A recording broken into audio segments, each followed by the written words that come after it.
देखिए new chapter होगा IMF, जिसका नेम है इंटरनेशनल मॉनेटरी फंड। ठीक है, तो देखिए यहाँ पे ये बना कब था, तो सबसे पहले देखिए IMF जो था international monetary fund and world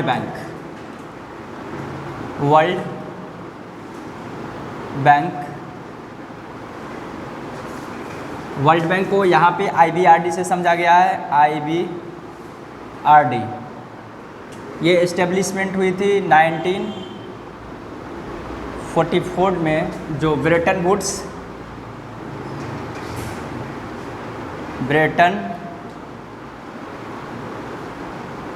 woods conference के थ्रू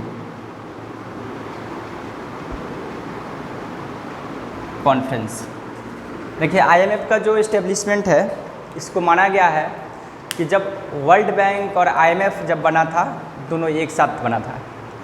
किस कॉन्फ्रेंस के बेसिस पे, तो ब्रेटन वुड्स कॉन्फ्रेंस। इसलिए हमेशा याद रखिएगा, जब हम लोग क्वेश्चन प्रैक्टिस करेंगे UGC नेट में तो मिलेगा, इनमें से किसको बोला जाता है ब्रेटन वुड्स ट्विंस, मतलब ब्रेटन वुड्स का जुड़वा किसको बोला गया है। तो आपको ऑप्शन में आएगा IMF वर्ल्ड बैंक या IMF IBRD, तो उसको समझेंगे कि वर्ल्ड बैंक का ट्विन है, मतलब कि वर्ल्ड किसका, ब्रेटन वुड्स कॉन्फ्रेंस का ट्विन है। ठीक, तो अब जरा समझने की बात है, अब खुद सोचिए कि IMF जो हो गया इंटरनेशनल मॉनेटरी फंड, ये भी मनी से रिलेटेड वर्क कर रहा है। और इससे पहले हम लोग जो स्टडी किए थे, क्या चीज़, वर्ल्ड बैंक, ठीक ना, तो वो भी तो लोन प्रोवाइड करती है और IMF भी लोन प्रोवाइड करती है, बट दोनों में कुछ डिफरेंस ज़रूर होगा, तभी बनाया गया है। नहीं तो मान कर चलिए आपको आसानी से सब चीज़ के लिए लोन एक जगह से मिल ही जा रहा है, तो क्यों आप 10 जगह जाइएगा लोन लेने के लिए, सोचने वाली बात है। तो यहाँ पर मेन बेसिक चीज़ इसी चीज़ को फोकस करना है कि इन दोनों में डिफरेंस क्या है। तो देखिए क्या था, मान कर चलिए हम सोच रहे हैं कि हमारा जो कंट्री है, जिसको मेडिकल का फैसिलिटी अच्छे ढंग से नहीं मिल पा रहा है, इसका मतलब ये है कि हमारे कंट्री में बहुत सारे डिजीज़ हो रहा है, उसको अच्छे ढंग से केयर नहीं हो पा रहा है, बहुत सारे लोग बीमारी के कारण मर जाते हैं, क्या बहुत सारे लोग बीमारी से ग्रसित है। तो उसके लिए क्या करना पड़ेगा कि हम लोग को मेडिकल कॉलेज ओपन करवाना पड़ेगा, हॉस्पिटल वगैरह बनवाना पड़ेगा, क्या गवर्नमेंट के थ्रू सोसाइटी को वेलफेयर करने के लिए। तो उस जगह पे हम लोगों को काफ़ी फंड का रिक्वायरमेंट होगा, ठीक ना। तो उस जगह पे जब हम लोग फंड को इन्वेस्टमेंट करेंगे तो फंड आएगा कहाँ से, क्योंकि थोड़ा बहुत में तो मेडिकल का फैसिलिटी होगा नहीं। और ये कंट्री रहा बात, एक जगह ऐसा भी नहीं कि दिल्ली में हॉस्पिटल बना दिया जाए तो राजधानी है, पूरे देश से वहाँ पे आकर के पहुँच जाएगा। ठीक है, मैं भी पहुँच भी गया, गवर्नमेंट सुविधा भी कर दिया वहाँ तक जाने का। तब खुद सोचिए एक हॉस्पिटल में संभव है कि 125 करोड़ जनसंख्या को, पॉपुलेशन को वो ट्रीटमेंट कर सके, संभव ही नहीं है। इसलिए जगह जगह पर मेडिकल का फैसिलिटी होना चाहिए। साथ साथ जब वहाँ तक पहुँचने के लिए हम लोग को रोड चाहिए अच्छे ढंग से, रोड के साथ साथ वहाँ पे बाय ट्रेन चाहिए, एयरपोर्ट का फैसिलिटी चाहिए। तो इन सभी चीज़ों को इम्प्रूवमेंट करने के लिए वर्ल्ड बैंक आपको क्या करती है, लोन प्रोवाइड करती है। इससे ये स्पष्ट है कि वर्ल्ड बैंक जब भी लोन आपको प्रोवाइड करेगी तो लॉन्ग टर्म के लिए, पहली बात। दूसरी बात क्या होगा कि वर्ल्ड बैंक से आप आसानी से लोन नहीं ले सकते हैं। जब भी वो लोन देगा तो आपको काफ़ी रूल्स रेगुलेशन है। जैसे हम लोग यदि लोन लेते हैं, मान कर चलिए ज़्यादा नहीं, आप 1 लाख ही लोन लीजिए बैंक से जा करके, आसानी से आपको नहीं देगी लोन। बहुत सारे आपको रिक्वायरमेंट कहेगा, आप अपना प्रॉपर्टी का कागज़ दिखाइए, आप अपना इनकम का सोर्स दिखाइए, आप क्या करते हैं, आप किस पर्पज़ से लोन लेते हैं, बहुत सारे डिफ़िकल्टी होगा। उस जगह हम लोग आसानी से लोन नहीं ले पाते हैं। क्या लास्ट में हम लोग इसलिए लाख रुपया 50 हज़ार की आवश्यकता होते हैं तो बैंक में जाने के लिए सोचते तक नहीं है।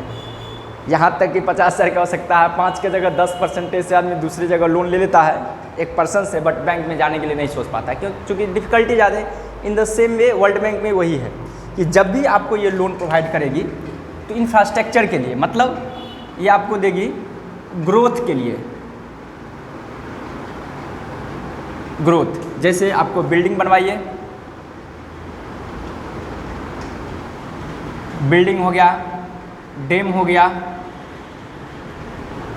इन सब के लिए आपको क्या करेगा ये, या मेडिकल का कोई फैसिलिटी हो गया हॉस्पिटल के लिए, इन सभी के लिए वो आपको लोन प्रोवाइड करेगी। तो आप ज़रा समझिए, डिफ़िकल्टी इसलिए है कि आपको ग्रोथ के लिए लोन प्रोवाइड करेगी तो सबसे पहले वर्ल्ड बैंक देखेगा कि भाई जिस चीज़ को ये स्टार्ट करने जा रहा है, जिस प्रोजेक्ट को ये स्टार्ट करेगा, क्या फ्यूचर में इससे क्या रिटर्न अर्निंग होगा, इससे क्या होगा, जितना फंड ये इन्होंने इन्वेस्टमेंट किया है वो कब तक रिटर्न हो जाएगा, क्योंकि भाई उसको वापस भी तो चाहिए ना पैसा।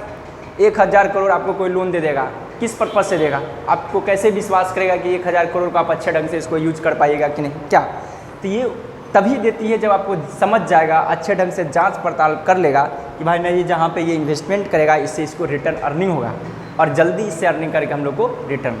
जैसे कि आप देखते होंगे टोल टैक्स वगैरह लेता है, रोड बनाएगा, टोल टैक्स वसूल होता है, पैसा गवर्नमेंट लेती है, तभी तो फिर उसको रिफंड करेगी। तो समझिए जब भी देगा ग्रोथ के लिए।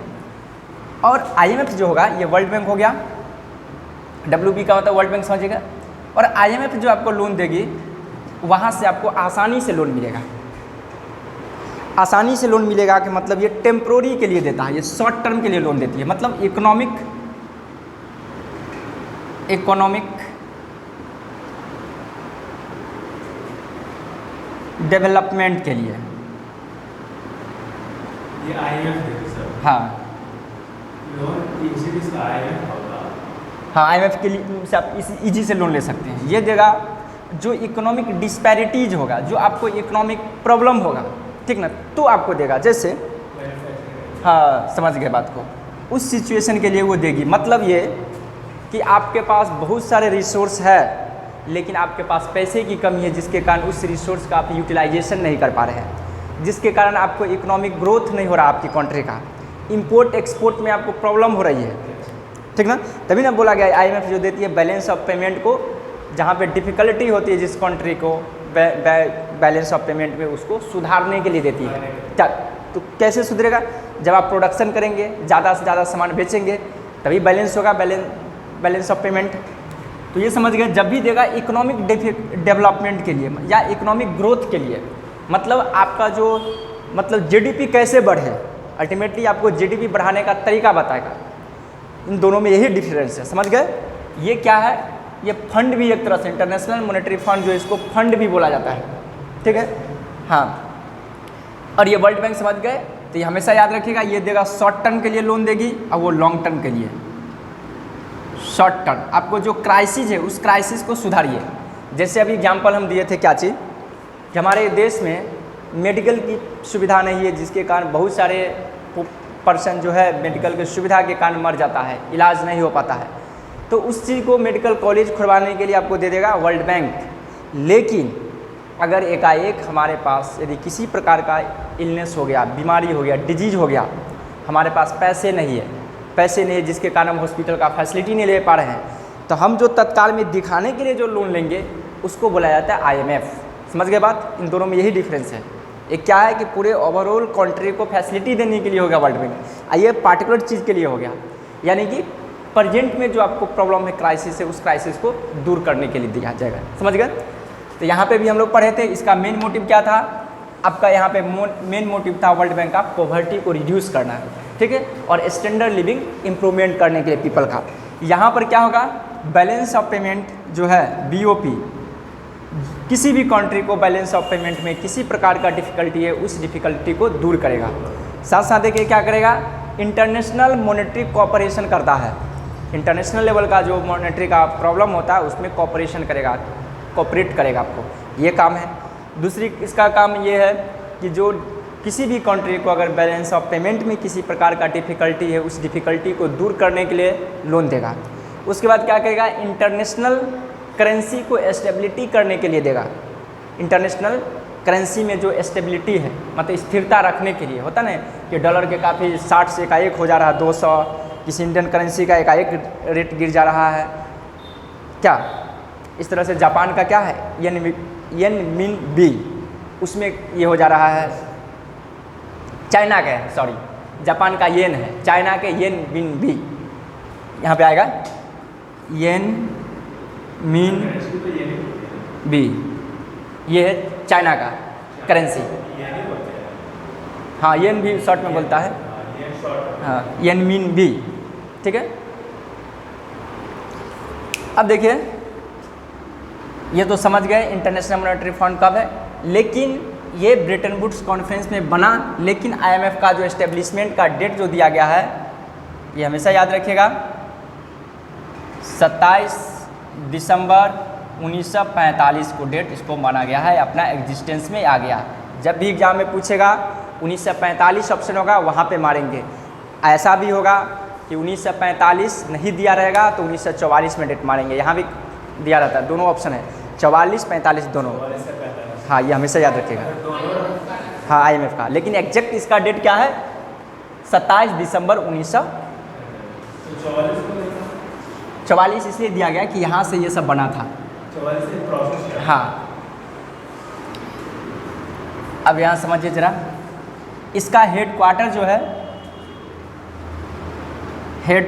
जो है कहाँ पे? वाशिंगटन DC, वाशिंगटन DC जो USA में है, ये समझ गए।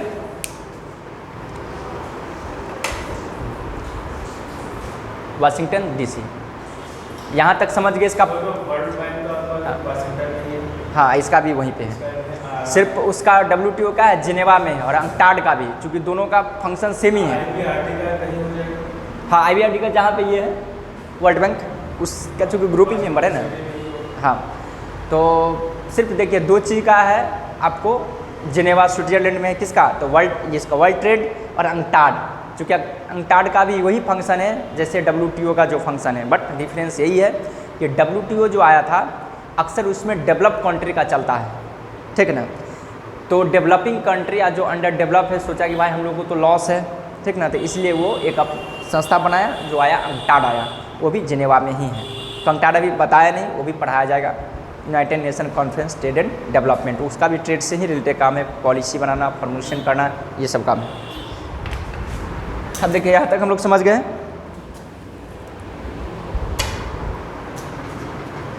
एस्टेब्लिशमेंट समझ गए, इसका हेडक्वार्टर वाशिंगटन DC में, ये भी समझ गए।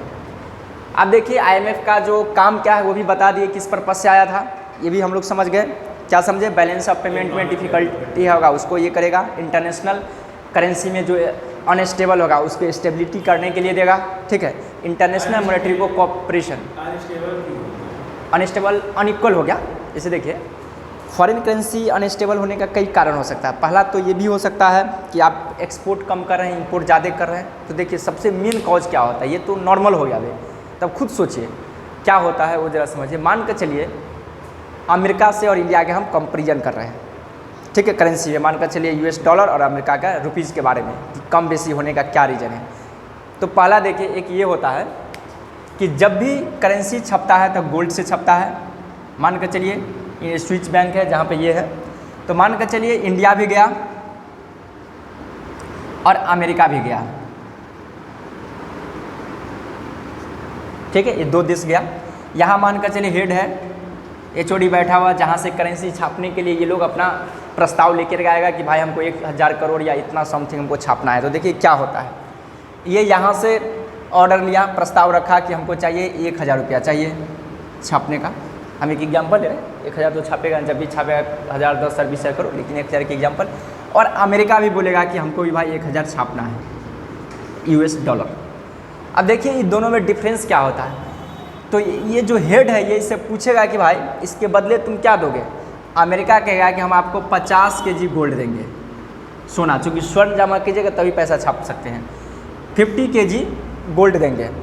इंडिया कहेगा कि भाई हम आपको 20 kg गोल्ड देंगे, या उससे भी कम कहेगा 10 kg हम गोल्ड देंगे।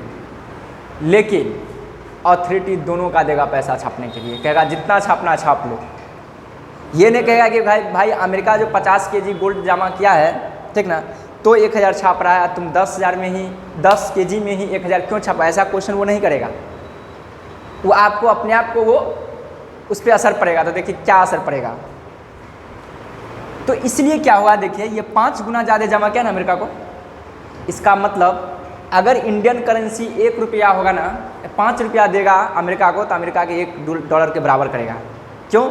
क्योंकि इंडिया से 5 गुना ज़्यादा उन्होंने गोल्ड डिपॉजिट किया है और 5 गुना कम पैसा छापा है वो। यही ना हुआ इसका मतलब, गोल्ड के कारण। हाँ, गोल्ड के कारण ये हो गया, उसका वैल्यू बढ़ गया। जैसे जापान में और इंडिया में कंपेरिजन कीजिएगा तो उसके करेंसी ही कम है, अपना यहाँ ज़्यादा है। 1.6 के वैल्यू होता है, अगर वो देगा 1.6 जापानी येन तो हम लोग को 1 रुपया मिलेगा। इसका मतलब हम ही लोग का करेंसी उससे ज़्यादा वैल्यू है, लेकिन अमेरिका का ज़्यादा। हाँ, अब रहा बात, तो ये तो फिक्स हो गया। अब पूछे कि सर जब फिक्स ही हो गया तो फिर करेंसी चेंज क्यों होता है? तो आप देखिए, ये हो गया फिक्स रेट करेंसी। अब होता है एक करेंट रेट करेंसी, करंट के कारण ही घटता है। आप सुनते होंगे आज US डॉलर का वैल्यू रहा 64 रुपया, कल 70 रुपया था, परसों 80 रुपया था। वो देखिए वो क्यों होता है? ये तो मिनिमम फिक्स हो गया कि 60 कम से कम रहेगा ही, या 50, जो भी इसे कंपेरिजन किया जाएगा वो एक फिक्स हो गया कि 50 है तो 50। जैसे यहाँ 5 गुना के एग्जाम्पल दिए कि 5 गुना के बराबर, यानी कि इंडिया के 5 रुपया इसका 1 डॉलर के बराबर होगा। अब ज़रा समझिए, लेकिन ये अमेरिका का कभी कभी ये होगा कि 1 ही डॉलर इंडिया के 7 के बराबर हो जाएगा, कभी 8 का बराबर हो जाएगा, कभी 5 के बराबर हो जाएगा, कभी 4.5 हो जाएगा। हालांकि 5 से कम ही नहीं, चूँकि 5 से ये है, कभी 6 हो जाएगा। तो ये देखिए कम बेसी होने का क्या रीज़न है? मतलब कि इंडिया अगर 7 रुपया देगा तो अमेरिका 1 डॉलर के बराबर, कभी 8 होगा तो वो 1 रुपया होगा, इसका 5 होगा कभी, तो ये होगा। ठीक है, तो इसका कारण समझिए क्या होगा। कारण ये होता है करंट के कारण। जैसे हम अमेरिका से क्या करते हैं, ज़्यादा खरीदते हैं सामान, जिसके कारण हमारा इंडियन पैसा वहाँ ज़्यादा जा रहा है। उसके बाद हम सामान बेचते हैं वहाँ, तो इसलिए उसका पैसा करेंसी डॉलर हमारे पास कम आ रहा है। ठीक है, वो पैसा कहाँ चला जाता है?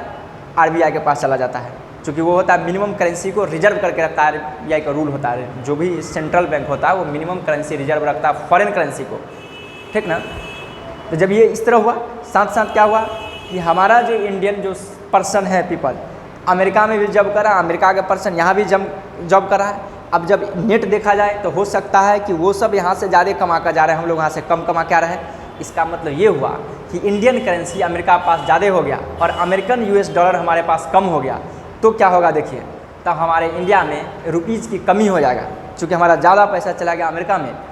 तो हमारे इंडियन गवर्नमेंट क्या करेगा कि वो करेंसी तो दूसरे देश से नहीं दे सकता है, अमेरिका जो रखा है तो उसका भी देश में तो नहीं चलेगा, और वो करेंसी जापान में भी तो नहीं चलेगा, वो घुमा फिरा के इंडियन को ही देगा, इंडियन गवर्नमेंट को। तो इंडियन गवर्नमेंट अब उससे खरीदेगा पैसा, तो वो कहेगा नहीं भाई हम आपको इतना पैसा का इतना रेट लेंगे। तो फिर उस समय भी क्या होगा कि अगर 10,000 अगर रुपीज़ दे रहा है तो उसके जगह पर इंडिया को 11,000 रुपया देना पड़ेगा उसको। बात समझ रहे हैं ना? इसका मतलब वहाँ पे हमारा वैल्यू गिर जाता है, समझ गए ना? तो ये हो गया करेंट एक्सचेंज रेट। जब हम लोग बैलेंस ऑफ पेमेंट पढ़ेंगे तो वहाँ भी इस चीज़ को जिक्र करेंगे, लेकिन जान गए तो अच्छी बात है। तो जब भी ये जो होता है फ्लेक्सिबल के कारण उतार चढ़ाव होते रहता है पैसा में। हाँ, इंपोर्ट एक्सपोर्ट के या अर्निंग करने का जो करंट के कारण पैसा होता है ना, आदान प्रदान होता है एक देश से दूसरे देश, जिसके कारण पैसे की करेंसी में उतार चढ़ाव होते रहता है। हाँ, जैसे देखिए RBI के पास है नहीं, RBI इसके लिए, जैसे देखिए गवर्नमेंट को जो भी अपनी इंडियन गवर्नमेंट का पैसे की काम करेगा, इंडियन गवर्नमेंट का फेवर में RBI काम करेगी। इन द सेम वे वहाँ भी सेंट्रल बैंक होगी, ठीक ना? वो अमेरिकन के गवर्नमेंट के फेवर में उसका सेंट्रल बैंक काम करेगी। तो यहाँ इंडियन गवर्नमेंट उसको क्या करेगा, बताएगा RBI को हमको इतना US डॉलर की आवश्यकता है, तो वो उसको ऑफर देगा, वो उससे खरीदेगा। तो आदान प्रदान ऐसे होता है। कोई भी देखिए गवर्नमेंट का जैसे ट्रेजरी बिल ही इशू होती है, हाँ वो डॉलर लेगा, तो हमारे पास तो डॉलर कम है, इसका बोली ज़्यादा हो जाएगा, उसमें ज़्यादा लेगा ना। हमको मान कर चलिए हमारे और आप में ट्रेडिंग चल रहा है, खुद सोचिए, हम ज़्यादा आपको सामान दे रहे हैं इसलिए कि हम ज़्यादा प्रोडक्शन कर रहे हैं, आपसे हम कम खरीद रहे हैं, इसका मतलब आपको हमसे ज़्यादा आवश्यकता होगा हमको। लेकिन अगर ज़्यादा आप बड़ा ट्रेडर रहिएगा तो हमको आपसे ज़्यादा आवश्यकता होगा, तो आप ज़्यादा भाव खाइएगा। अगर हम आपसे ज़्यादा बड़ा ट्रेडर हैं तो हम आपके सामने भाव खाएंगे क्या? यही ना होगा। इसलिए कि एक इकोनॉमिक का असर जो था दूसरे इकोनॉमिक पे पड़ता है। ये क्यों आया, खुद सोचिए। इसलिए आया कि जो डेवलप कंट्री था, जो बड़े बड़े एक्सपोर्टर कंट्री था, वो सोचा कि भाई अगर इंडिया हो, इंडिया ऐसा बहुत सारे देश कंट्री अगर गरीब हो जाए तो हमारा सामान का जो प्रोडक्शन हो रहा है उसका एक्सपोर्ट कैसे होगा। तो उस एक्सपोर्ट को बढ़ाने के लिए हम लोग ऐसा फैसिलिटी किया जाए जिससे कि वो खरीद सके। तो उसके पास पैसे की कमी, उसको पैसा दो लोन, समझ गए ना बात? ये सब ऐसे किया गया है।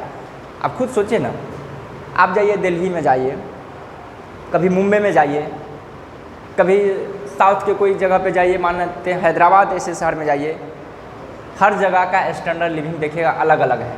पटना में जाइए, उसके अलावा भागलपुर में आइए, स्टैंडर्ड लिविंग अलग है। क्यों है?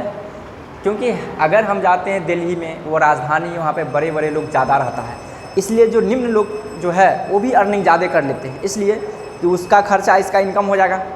लेकिन वही अगर हम पटना आएंगे तो उसकी अपेक्षा कम लोग कमाने वाले मिलेंगे, उससे भी कम आएंगे तो भागलपुर में उससे भी कम कमाने वाला होंगे, गांव में जाएंगे तो उससे भी कम कमाने वाले होंगे। इसलिए कि खर्च हम ज़्यादा करेंगे तो जिस लोकेलिटी में रहते हैं वही ना करेंगे। मान कर चलिए अगर हम खान पान कर रहे हैं, किराना की दुकान से सामान परचेज करेंगे, कपड़ा अगर अच्छा मंगवाना है तो मार्केट से जाकर कपड़ा खरीदेंगे, हमारे लिए खर्चा उसके लिए इनकम हो रहा है, तो ऑब्वियसली है कि हम जितना उसके दुकान से सामान खरीदें उतना उसका भी तो इनकम बढ़ेगा ना। तो उसका इनकम कब बढ़ेगा? जब उसके आसपास बड़े बड़े लोग रहेगा, क्या तभी ना देखते बड़े बड़े जगह पर ही जाकर बड़े मॉल खुलता है, बड़ी इंडस्ट्री ही खुलता है उस एरिया में जहाँ पे इंपोर्ट एक्सपोर्ट किया जा सके, रॉ मटेरियल टाइम पे उसको मिल सके, ईजी वे से मिल सके, लेबर मिल सके, क्या तो अब इसलिए वो ग्रोथ कर जाता है। तो यही सब कॉज है। तो यहाँ तो समझ गए इसका मतलब समझ गए। आप देखिए ज़रा IMF जो होगा खुद सोचिए ज़रा, जब लोन देगी तब खुद सोचिए डिफरेंट कंट्री को तो डिफरेंट करेंसी है। क्या मान कर चलिए अगर US डॉलर दे देगा अगर इंडिया को लोन के रूप में, तो क्या करेगा डॉलर लेकर के? अब फिर अमेरिकन में जाकर उसको एक्सचेंज करवाना पड़ जाएगा। क्या पहली बात है ये प्रॉब्लम होगी। इन द सेम वे दूसरे कंट्री के साथ भी यही फेसिंग होगा प्रॉब्लम। ठीक है, पहला क्वेश्चन ये उत्पन्न हो रही है। दूसरा क्वेश्चन माइंड में ये आ रहा है कि भाई IMF जो हो गया इंटरनेशनल मॉनेटरी फंड, इसको पूंजी कहाँ से आया, इसके पास फंड आ कहाँ से रहा? क्या जब तक मान कर चलिए आप पूंजी लगाएंगे नहीं तो फिर बिजनेस स्टार्ट कैसे कीजिएगा? आप ही सोच लीजिएगा कि हमको लोन प्रोवाइड करना है, तो लोन प्रोवाइड करने से पहले तो आपको लोन रखना भी ना पड़ेगा कैपिटल, तभी ना मान कर चलिए 10 करोड़ रुपये आप लोन रखेंगे पैसा फंड, तभी ना 10 करोड़ लोन बांट सकते हैं। तो आया कहाँ से IMF? क्योंकि किसी एक का तो नहीं कि वो अपने पैसा लगा रखा उसमें पूंजी। इसके लिए देखिए क्या आया है, जितने भी मेंबर कंट्री होता है, इसका मेंबर कंट्री याद रखेंगे 189 हम डिस्कस भी कर चुके थे, 89 इसका मेंबर कंट्री है। ठीक है, और इसका जो मेंबर है वही वर्ल्ड बैंक का स्वतः बन जाता मेंबर। इसका मेंबर से हटिएगा, स्वतः वर्ल्ड बैंक का भी मेंबर से हट जाइएगा। तो देखिए 189 मेंबर है कंट्री, जब भी उसको मेंबर बनेगा तो उसमें कंट्रीब्यूशन आपको करना पड़ेगा पैसा का। ठीक है, कंट्रीब्यूट करना पड़ेगा आपको पैसा, तो उसके इसी तरह उसको कैपिटल बन जाता है, पूंजी बन जाता है, फंड। तो जैसे अमेरिका है, अमेरिका तो ज़्यादा कंट्रीब्यूशन कर रखा लेकिन लोन नहीं ले रखा है, तो उसका पैसा तो वहाँ जमा है, तो वही से पैसा दूसरे में बटेगा। क्या इंडिया भी जमा कर रखा है, लेकिन वही है कि इंडिया ज़्यादा लोन ले रखा है, सबसे ज़्यादा पाकिस्तान ले रखा है। IMF में पूरे वर्ल्ड में रिकॉर्ड है, पाकिस्तान के पास सबसे ज़्यादा है, हमेशा याद रखेगा 600 बिलियन के आसपास ये शायद ये लोन ले रखा है इसे। तो देखिए, तो ये पहला तो समझ गए कि इसको फंड आ कहाँ से रहा, तो मेंबर कंट्री इसको कंट्रीब्यूट करती है ईच एंड एवरी में। कितना परसेंट पेमेंट करना पड़ता होगा ये लोग रेट से? नहीं, उसमें क्या है कि आपको जितना कैपेसिटी है उतना इन्वेस्टमेंट कीजिए, उस पर रेस्ट्रिक्शन कुछ नहीं है। नहीं इच्छा है तो आप नहीं भी उसका मेंबर बन सकते, कंट्रीब्यूशन है हाँ, लेकिन जितना ज़्यादा आप कंट्रीब्यूट करेंगे, बैलेंस होगा ना कि मिनिमम इतना? नहीं उसमें मिनिमम कोई फिक्स नहीं किया गया है। तो उसमें क्या है देखिए IMF में जितना ज़्यादा कंट्रीब्यूशन होगा उतना ही आपको कोटा ज़्यादा होगा। ठीक है, कोटा ज़्यादा होगा तो आपको अथॉरिटी वोटिंग पावर बढ़ेगा। तो देखिए इसके लिए क्या किया गया है, SDR का फैसिलिटी लाया गया, SDR। चूँकि स्टार्टिंग में SDR का फैसिलिटी नहीं थी, जिसके कारण दिक्कत होता था, तो US डॉलर के रूप में काम होता था। लेकिन ये कब आया, SDR काम करने लगा, ये याद रखिएगा, ये अक्सर क्वेश्चन आता है कंपटीशन में भी और UGC नेट में तो आता है। 1969 के दशक में आपको आया SDR का फैसिलिटी। इसका पूरा नाम है स्पेशल ड्राइंग राइट। ठीक, इसको अनदर नेम है पेपर गोल्ड। ये सब याद रखिएगा, ये सब चीज़ ही मेन टेक्निकल है, paper gold. Special drawing right, RIGHT right, special drawing DRAWING drawing right. ठीक है, हम स्पेस बचाने के लिए पहले इसको मिटा देते हैं, क्योंकि हमको लिखने में परेशानी हो रहा है, तो फिर आप लोग दिक्कत होगा देखने में। ओ ये आपका था, हम नहीं दे पाए थे, लीजिए रसीद है।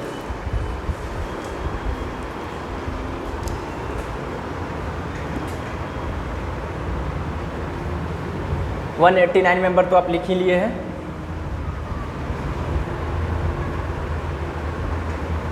शॉर्ट नहीं करते वैसे, ठीक है, टाइम बहुत ज़्यादा हो गया।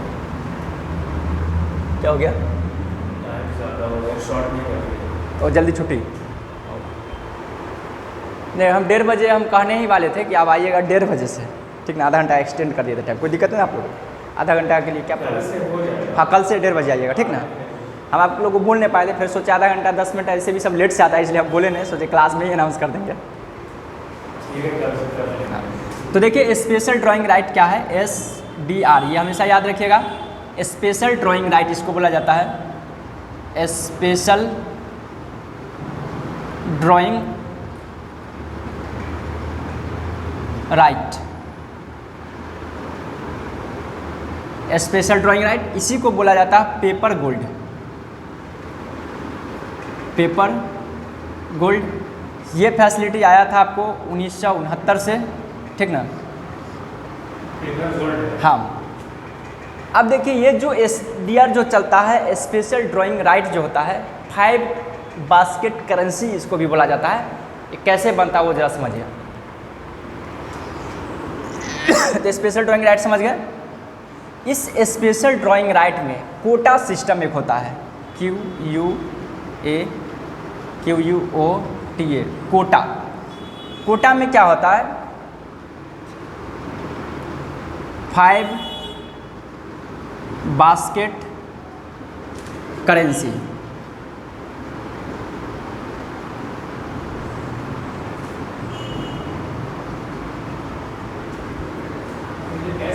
हालांकि कोटा को हटा दिए, सीधे लिखे 5 बास्केट करेंसी का मतलब ये हुआ, जो स्पेशल ड्राइंग राइट है वो खासकर जो बना है 5 बास्केट करेंसी से। 5 बास्केट करेंसी में किसका किसका नाम है वो आपको याद रखना पड़ेगा, एग्जाम में क्वेश्चन भी आएगा।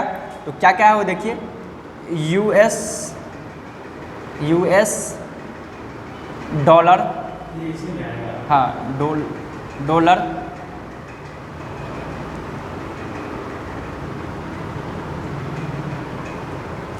जापानी येन,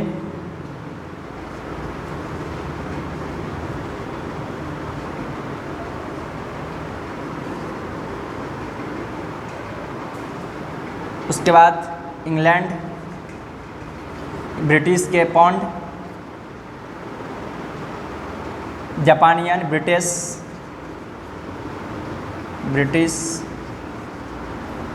या पाउंड स्टर्लिंग लिखिए इसको, पाउंड स्टर्लिन,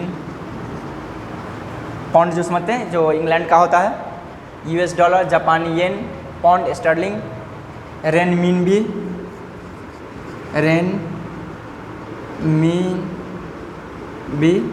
ये चाइना का होता है, रेनमिनबी चाइना का होता है, याद रखिए। जापानी येन होता है 1 2 3 4।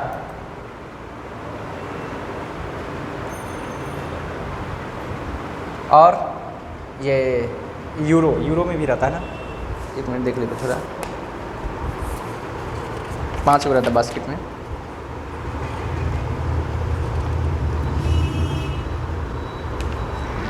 जापानी येन, रेनमिनबी एंड यूरो, हाँ ठीक है यूरो, हम वही कन्फ्यूजन था, यूरो भी है और यूरो है, ठीक है। तो ये जो 5 पहले से कम ही था, ये मत समझिएगा कि इतना था, ये कब से आया, 5 जो बास्केट आया है 2016 के हिसाब से है, ये भी याद रखिएगा। 2016 में 5 को हो गया है, बाद में चाइना जुटा है। और देखिए चाइना कितना आगे बढ़ रहा है कि बाद में जुटते हुए भी दूसरा तीसरा पर है इसको कंट्रीब्यूशन। सोचिए सबसे ज़्यादा आपको एग्जाम में पूछेगा कि कैमा स्थान है सबसे ज़्यादा वाला को, तो हमेशा याद रखिएगा सबसे नंबर 1 पे है US डॉलर। क्या सबसे ज़्यादा किसका कोटा, इसी को जिसको ज़्यादा कंट्रीब्यूशन है समझिएगा उसको उतना ही ज़्यादा कोटा है। हाँ मोस्ट है, हाईएस्ट है इसका, हाईएस्ट है ये। इंडिया का इसमें नहीं आता लेकिन इंडिया भी कंट्रीब्यूट कर रखा है, इंडिया का 8th रैंक है, इंडिया का 8th रैंक है, इंडिया का 8वां स्थान है। हाँ नहीं US डॉलर आपको अमेरिका का, देखिए आप नहीं समझे कॉन्सेप्ट समझिए। देखिए क्या है, क्या फोर रेनमिनबी, RENMINBI, रेनमिनबी, ये याद रखिएगा, चाइना के करेंसी का नाम है। देखिए क्या है ये ज़रा समझिए। देखिए ईच एंड एवरी कंट्री जब इसका मेंबर बनेगा, ईच एंड एवरी कंट्री को कंट्रीब्यूशन करना पड़ेगा, ठीक है, अपना अपना करेंसी। तो अपना करेंसी में कंट्री तो 189 गो है, तो 189 का इसमें नेम नहीं रहेगा इस SDR में, ठीक ना। ये इस करेंसी के रूप में काम करेगी, मतलब ये कि 5 गो सबसे ज़्यादा जो कंट्रीब्यूट कर रखा है उसी के नाम से चलता है 5 बास्केट करेंसी। आप समझे ना बात, चूँकि हाँ नहीं, ये कॉन्सेप्ट आया है कब्बे से ना, लेकिन देखिए SDR जब से आया है तब से आया 1969 से है। हाँ 2016 में 5 गो हो गया है, अभी जो चल रहा है 2016 से 5 गो हो गया। हाँ हाँ, तो देखिए पहले से ये नहीं था, चाइना का रेनमिनबी नहीं था, तो ये जुटा ना, तो इसलिए 4 से 5 हो गया। ज़्यादा जैसे कंट्रीब्यूट करेगा तो उसका राइट बन जाता है। तो देखिए क्या है, इंडिया का 8वां रैंक है, पूछेगा इंडिया का वोटिंग राइट में केमा स्थान है, तो 8वां रैंक है कोटा में। हाँ चूँकि 8वां इंडिया का है तो इसलिए पूछेगा आपसे। और 5 बास्केट करेंसी में कौन आता है इनमें से, तो कोई एक ऑप्शन रहेगा, वो आपको आंसर होगा, हमेशा याद रखेगा, ठीक है। तो इंडिया का देखिए वोटिंग पावर का कितना परसेंटेज है, तो 2.76 वोटिंग पावर है, याद रखिएगा वोटिंग पावर। चूँकि वो कंट्रीब्यूट उतना सब में 189 में 2.76 ही इसका वोटिंग पावर है। इंडिया का $, का अप्रॉक्स 17 पॉइंट समथिंग है, पॉइंट तो याद नहीं रहता, देखिए लिखा होगा। यूनाइटेड स्टेट का है 17.46 है, 46 इतना है, ठीक है, यहाँ लिख भी दिए हैं। ये हो गया परसेंटेज शेयर, कोटा का परसेंटेज शेयर ये हो गया 2 पॉइंट इतना हो गया, ये समझिएगा शेयर है इसका, ये वोटिंग पावर नहीं, शेयर है। शेयर का मतलब क्या है कि जितना पैसा होगा उसका इतना परसेंट इसका है। तो सबसे ज़्यादा अमेरिका का है, और वोटिंग पावर इसका है 16 समथिंग, जो हम लिख दिए, इस पर हम नहीं लिखना चाहेंगे, देखिए यहाँ पर लिख दिए, क्योंकि 2 ही को याद रखना आपको, ठीक है। हाँ देखिए यूनाइटेड स्टेट को हम लिख देते हैं, बिलियन ऑफ SDR है, देखिए 16.53 है, और इंडिया का वोटिंग पावर 2.64 है, यानी कि उस थोड़ा 1 से कम होता है, इसलिए तनी घट जाता है वोटिंग पावर में। ये जो आप लिखे हैं वो परसेंटेज है। हाँ शेयर है, मतलब जितना भी होगा टोटल उसका इतना परसेंट इंडिया का है और अमेरिका का वो है। और उसके बाद याद रखिएगा हाईएस्ट परसेंटेज भी US का ही है, और हाईएस्ट इसलिए वोटिंग पावर है। तो हमेशा याद रखिएगा वोटिंग पावर के हिसाब से ही आपका रूल्स चलने का है। जैसे देखिए चाइना को बहुत ज़्यादा हो गया, धीरे धीरे दूसरा तीसरा पे आ गया, इसलिए आप देखिएगा पाकिस्तान को ज़्यादा उसका सपोर्ट होता वहाँ से, इसलिए उसको ज़्यादा लोन भी मिला हुआ है, ये तब ना दोनों में ज़्यादा ये रहता है। तो ये सिस्टम होता है, कोटा सिस्टम चलता है, ठीक है। तो यहाँ समझ गए ये सब, तो इसको बोला था 5 बास्केट करेंसी, ये आया है 2016 के हिसाब से, ये सब है। SDR समझ गए, स्पेशल ड्राइंग राइट, जो आपको कभी कभी ऐसा भी क्वेश्चन आया हुआ UGC नेट में कि स्पेशल ड्राइंग राइट इनमें से कौन सा ऑर्गेनाइजेशन में यूज होता है, तो IMF में यूज होता है।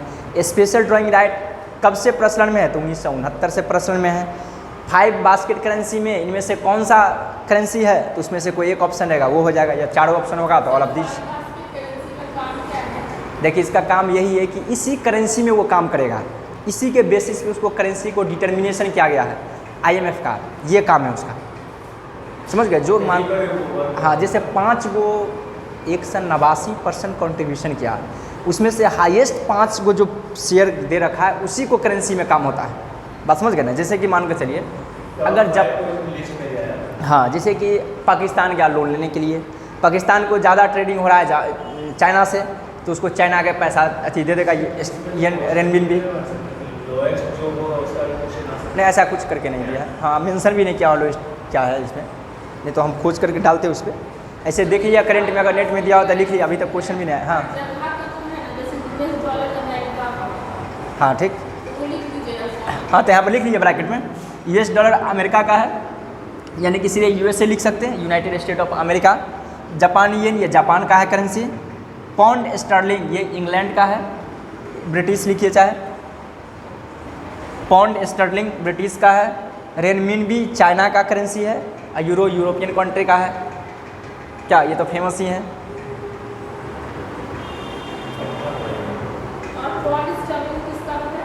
पाउंड स्टर्लिंग हो गया ब्रिटिश के। और श्रीलंका में पता है ना क्या चलता है, उस समय करेंसी ही चलता है, रुपीज ही। अपने ऐसा 3 4 5 गो ऐसा कंट्री है जहाँ रुपीज ही चलता है, जैसे अपना बगल में पाकिस्तान हुआ, श्रीलंका हो गया, नहीं बांग्लादेश में टका चलता है ना, टका। उसके बाद नेपाल में भी रुपीज ही चलता है, ठीक है ना। तो ये सब कंट्री ऐसा रुपये, 1 2 और ऐसा कंट्री ऐसा 4 या 5 ऐसा पूरे दुनिया में है जो रुपीज ही चलाता है। ये सब पड़ोसी देश भी है, तो होता ना कि एक दूसरे से ज़्यादा ट्रेडिंग होता है। हाँ टका उसका है, नहीं इसका कारण है। तो देखिए क्या है, आप जाइएगा तो बंगाल में पैसा को टका बोलता है क्या, तो आखिर बंगाल से ही तो बांग्लादेश बना है ना, तो इसीलिए वो टका उन लोग को बोलने का अपना भाषा में भी आता है। रुपीज को जैसे पैसा को लोग टका बोलता है, तो बांग्लादेश वो भाषा ही है टका माने पैसा, तो इसलिए अपना उसी को रख दिया करेंसी।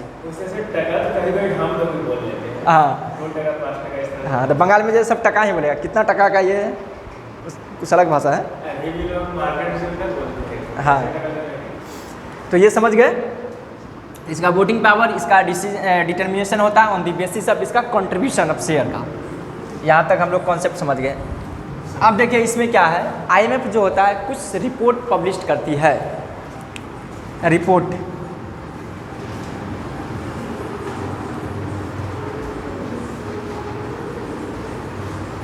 ये पब्लिश करता है क्या चीज़, world economic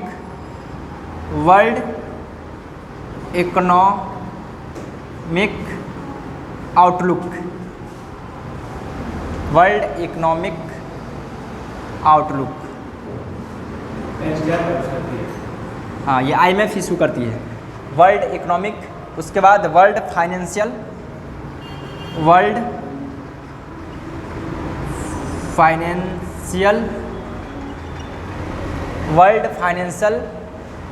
stability report,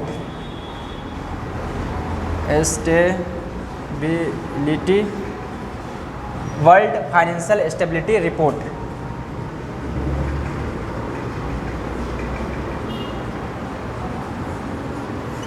world economic outlook हो गया, वर्ल्ड फाइनेंशियल स्टेबिलिटी रिपोर्ट।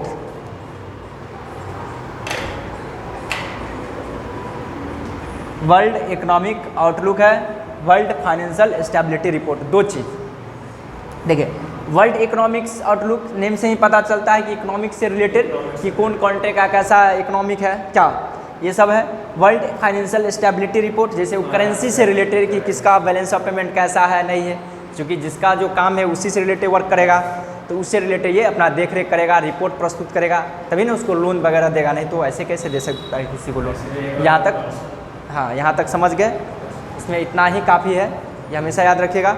एक बार देखिए इसमें भी देख ले रहे हैं ताकि आप लोग को रिवीजन हो जाएगा। देखिए क्या लिखा हुआ है, the international monetary fund IMF was setup 1945 with the objective of promoting world trade by helping Nations overcome currency shortage. देखिए ये जो हो गया इंटरनेशनल मॉनेटरी फंड 1945 में आया, इसका मेन उद्देश्य था किस चीज़ को प्रमोट करना, ट्रेडिंग को, और हेल्प करेगा जिसका शॉर्ट करेंसी में शॉर्टेज होगा उसको हेल्प करेगा उस राष्ट्र को, ठीक है। जैसे दिया है बैलेंस ऑफ पेमेंट में, in other word IMF provides foreign currency exchange to the nation in need and facilitates continuity of foreign trade. देखिए ये उसको हेल्प करेगा जो फॉरेन करेंसी में किसी प्रकार का प्रॉब्लम होगा जिस राष्ट्र को, उसको ये हेल्प करेगा। द बोर्ड ऑफ गवर्नर, हाँ बोर्ड ऑफ गवर्नर के बारे में हम शायद इसमें डिस्कस नहीं किए। देखिए इसमें बोर्ड ऑफ डायरेक्टर होता है, ठीक है, बोर्ड ऑफ डायरेक्टर ये होता है 24 बोर्ड ऑफ डायरेक्टर के थ्रू ये चलता है। इसका हेड जो है क्रिस्टलिना गॉर्गो, वो हम इसमें लिख दिए क्रिस्टलिना गर्गो, हाँ उसमें लिखा हुआ होगा, हम बता देंगे, है लिखा हुआ। अब देखिए यहाँ पे बोर्ड ऑफ डायरेक्टर में क्या होता है, 24 गो बोर्ड ऑफ डायरेक्टर है। उसके बाद इसमें एग्जीक्यूटिव डायरेक्टर भी होता है। तो देखिए एग्जीक्यूटिव डायरेक्टर क्या होता है वो ज़रा समझिएगा, वो कार्यकारिणी डायरेक्टर हुआ, जैसे कि हाँ बोर्ड ऑफ डायरेक्टर तो 24 गो का अपॉइंट कर दिया। एक होता है एग्जीक्यूटिव डायरेक्टर, एग्जीक्यूटिव जहाँ जहाँ शब्द है उसका मतलब उसमें काम करने वाला, वो सब बैठ के काम करेगा। जैसे मान कर चलिए प्राइम मिनिस्टर है अपने कंट्री का, तब खुद सोचिए, है तो प्रधान पूरे देश का, लेकिन ईच एंड एवरी काम करना उसको संभव है नहीं है। एक मिनिस्टर को अपॉइंट कर दिया गया है कि महिला के लिए महिला विकास मंत्रालय होगा, वित्त के लिए वित्त मंत्री होगा, क्या घर को सुरक्षा के लिए गृह मंत्री होगा, क्या विदेश को देखरेख करने के लिए विदेश मंत्री होगा, क्या इसी तरह एग्जीक्यूटिव डायरेक्टर को इसमें अपॉइंट किया जाता है। वो सब एग्जीक्यूटिव डायरेक्टर बैठ करके ये सब लेकर के डिसीजन बनाएगा, और बोर्ड ऑफ डायरेक्टर तभी आएगा जब उसका मेन जैसे होता है ना काम, आज कुछ पास होने का है, कोई भी चीज़ का अप्रूव करना है, तो बोर्ड ऑफ डायरेक्टर आएगा। समझ गए? ये 24। अब देखिए वो जो आएगा, हाँ इस नहीं एग्जीक्यूटिव डायरेक्टर वो नहीं होगा, वो इसके नीचे रहता है, ठीक है। हेड इसका जो बोर्ड ऑफ डायरेक्टर मेन जो होता है, ये सब 24 गो मेन मिल करके काम करता है, उसमें एक होता है डायरेक्टर। ये पूरे बोर्ड हो गया, बोर्ड में कितना रहेगा 24 रहेगा, उसका एक हेड है क्रिस्टिना जो है गर्ग, और इसका एक सेक्रेटरी भी है, वो पूछा नहीं जाता है। अपने केरला का कोई वित्त या कुछ करके उसका नाम हम भूल रहे हैं, वो इसका कुछ बनी हुई है सेक्रेटरी करके, वो केरला का शायद केरला सरकार का फाइनेंस का एडवाइजर थी या कुछ थे, कोई लीड गीतांजलि या गीता करके कुछ नाम है जी से, ठीक ना। हाँ तो वो हम लोग को पूछता नहीं, लेकिन आप लोग अगर जानकारी लेना है तो सर्च मार कर देख सकते हैं वो, ठीक है ना। वो सेक्रेटरी बना हुआ है इसका। तो देखिए इसमें क्या है, एग्जीक्यूटिव डायरेक्टर कौन हो सकता है, तो समझिए जितने भी मेंबर कंट्री है उसमें से कुछ फिक्स किया गया है, कि जैसे होता है ना कि आप ये इंडिया है, तो इंडिया को बात मानता है, जैसे कि जो इंडिया को से मिल के रहता है, उस सब 5 गो 4 गो देश मिलाकर एक एग्जीक्यूटिव डायरेक्टर को बनाता है, ठीक ना। जैसे मान कर चलिए अपने श्रीलंका हो गया, इंडिया हो गया, मान कर चलिए बांग्लादेश हो गया, पाकिस्तान, इन लोगों को कॉपरेशन ज़्यादा है, इसमें से कोई एक को बना दिया। तो हमेशा याद रखिएगा एग्जीक्यूटिव जो डायरेक्टर बनेगा कौन होगा, जो मेंबर है कंट्री में से जो गवर्नर होगा वो बनेगा, ठीक है। एक वो रहेगा, एक रहेगा अपना फिनांस मिनिस्टर रहेगा, हमेशा याद रखिएगा। तो अब देखिए यहाँ सोर्स ऑफ फंड है, उसके बाद देखिए कहता है the head quarter of the, कहता है कहाँ पे है, IMF is Washington DC, United state with 189 member country. हाँ तो वही सब चीज़ है जो इसमें लिखा हुआ है। देखिए यहाँ लिखा ना RBI गवर्नर के finance, IMF are usually finance minister and RBI governor. देखिए लिखा हुआ the United State hold the largest share in the quota, India governor and alternative governor at the IMF are usually finance minister and RBI governor, है ना, respectively. Presently इतना Arun Jaitley and Urjit Patel are India governor at the IMF respectively, 2017 में था, ठीक है। इस तरह से इसका कॉन्सेप्ट है। ड्राइंग राइट के बारे में लिख दिए हैं, स्पेशल ड्राइंग राइट ये है, रोल ऑफ IMF का क्या है वो भी यहाँ पर दिया हुआ है, क्रिटिसिज्म क्या है वो भी दिया हुआ है। उसके बाद यहाँ से क्वेश्चन है how many member are there in IMF 189, who is head of IMF। तो देखिए क्रिस्टलिना गॉर्गीवा, देखिए यहाँ पर बी जो इसका आंसर है ये हो जाएगा, ठीक ना, क्रिस्टलिना गॉर्गीवा, ठीक है। What is the total quota of IMF, देखिए अभी तो ऐसे करंट में है 477 बिलियन डॉलर है, यहाँ पे 77 के आसपास जो देगा ना अमाउंट में, इसमें देखिए अप्रॉक्स में आंसर मारिएगा।